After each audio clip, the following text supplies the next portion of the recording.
조합제TV 시청자 여러분 안녕하십니까. 2022년 4월 3일 밤 9시입니다. 오늘 윤석열 대통령 당선인이 한덕수 전 국무총리를 새 정부의 첫 국무총리로 지명해서 국회에 동의를 요청한 것은 참으로 잘한 일이라는 느낌이 들었습니다.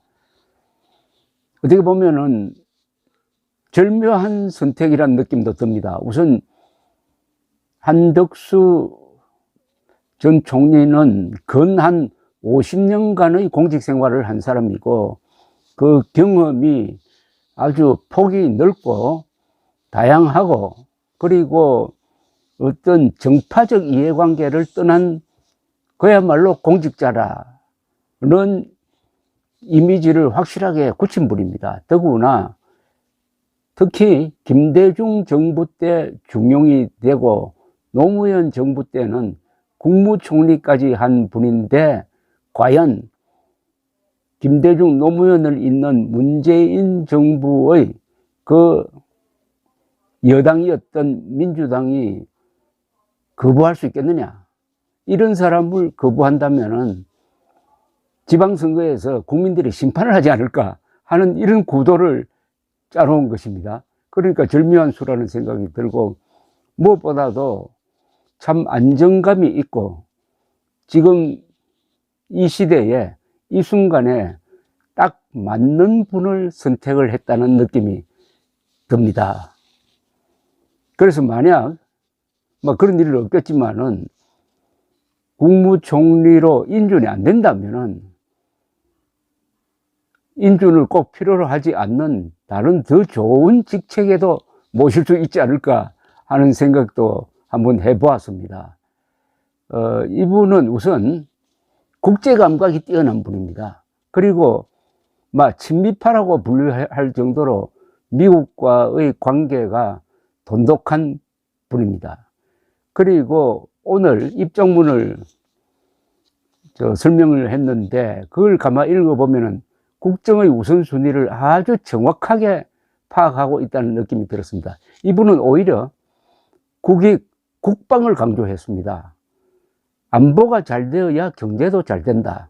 보통 경제 관료는 경제만 이야기하는데 이분은 경제보다 더 높은 차원의 국익과 국방을 이야기하고 있었습니다. 국제적 감각과 한국적 이 한반도 상황에 대한 정확한 인식을 두루 가지고 있었다. 그 다음에 실무 경험은 제가 더 설명할 필요도 없이 상공부를 주로 해가지고 그 다음에 한미 FTA를 처음 추진했다든지 하는 이 폭넓은 국정 경험은 그야말로 이 대한민국의 소중한 자산일 겁니다.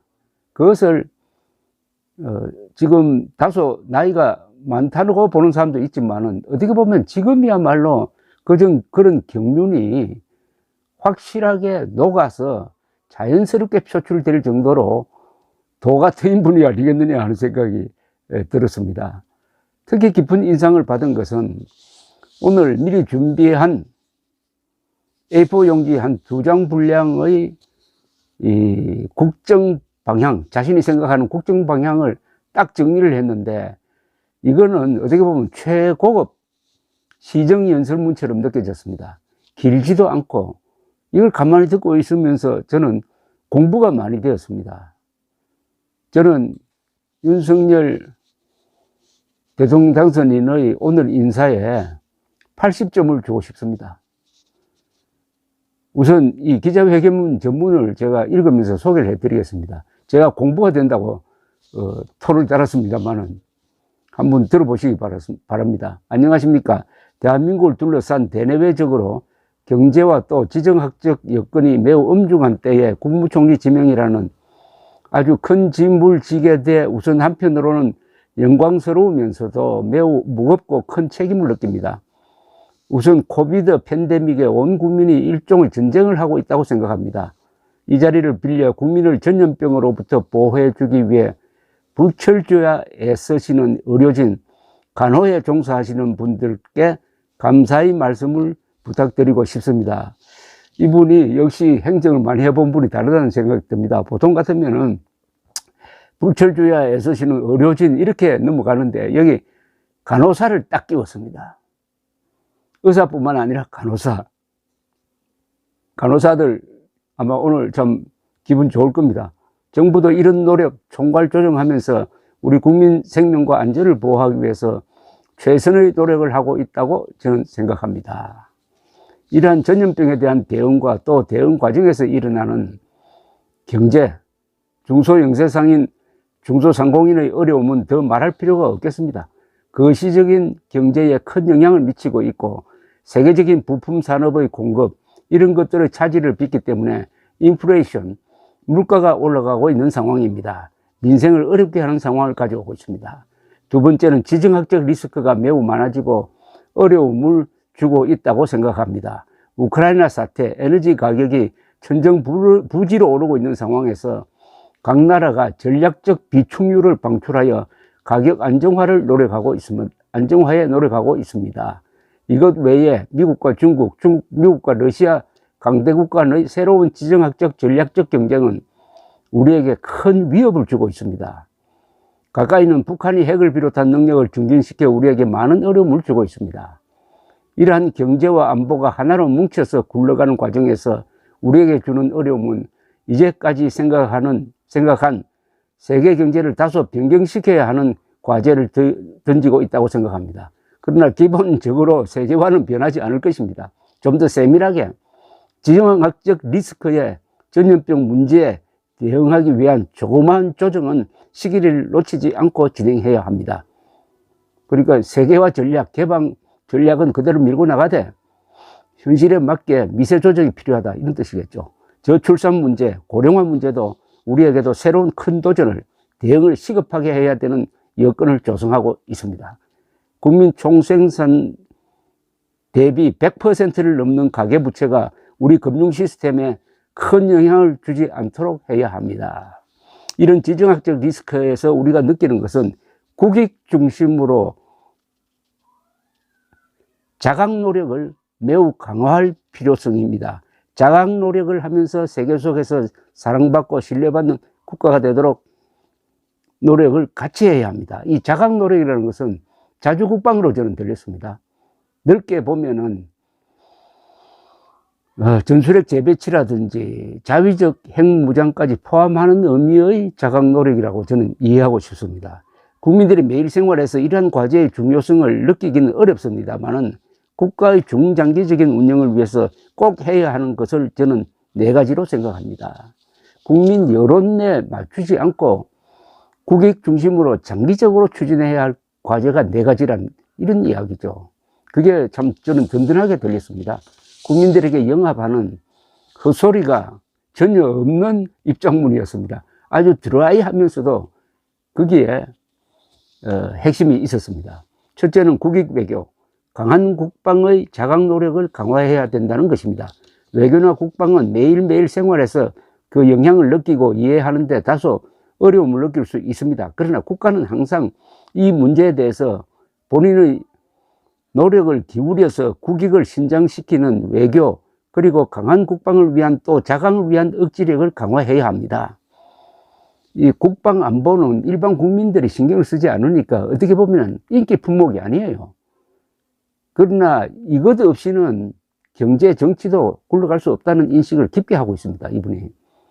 두 번째, 재정 건전성입니다. 최근에 이런 전염병에 대응하기 위하여 엄청난 재정 확장 정책이 계속되고 있습니다. 단기적으로 매우 불가피하지만 중장기적으로 재정 건전성은 정부만이 정말 큰 위기의식을 느끼는 문제며 대응해야 하는 과정입니다. 재정 건전성은 정부가 챙겨야 된다는 이런 이야기입니다. 이걸 정치인이나 언론이나 일반 시민들에게 맡길 문제가 아니고 어떻게 보면 국가 엘리트가 챙겨야 된다는 이런 의식을 갖고 있습니다. 재정 건전성이 없으면 우리 국가의 중장기적인 대외 신뢰의 안정을 기하기가 어렵습니다. 세 번째는 국제 수지입니다. 달러 중심으로 하는 경화를 충분히 확보해야 된다는 것입니다. 흑자가 많으면 많을수록 좋다고 할 수는 없겠지만 일정 수준의 흑자는 유지해야 합니다. 이것이 불안정해지면 외환 위기가 생깁니다. 지정학적 문제 때문에 일어나는 원유 에너지 가격 상승을 단기적 문제로 볼 것인지 근본적 경쟁력 문제인지 면밀히 검토해서 일정 부분 흑자를 유지하도록 노력해야 한다고 생각합니다. 네 번째는 생산력이 높은 국가가 유지되어야 한다는 점입니다. 교육을 통한 훌륭한 인력, 노동력이 확보되어야 하고 금융개혁을 통한 양질의 자본들이 벤처 자본이 공급되어야 합니다. 이것 이외에도 이러한 생산력을 높이는 제도적인 생산성 근본 요소를 경제학에서 이야기하는 총요소 생산성을 높이는 노력이 되어야 합니다. 이것이 우리 국가 제도와 연관이 되어 있습니다. 너무나 불평등한 사회는 총요소 생산성을 낮춥니다. 통합이 이루어지지 않는 사회, 협치가 이루어지지 않는 정치는 이러한 총요소의 생산성을 낮춥니다. 그러니까 국가가 생산성이 있으려면 정치가 제대로 돼야 한다는 겁니다. 국민 행복과 직결되는 문제, 일자리, 교육, 주택, 의료, 연금 등 이런 문제에 대해서도 계속 노력을 해야 되는 과제가 있습니다.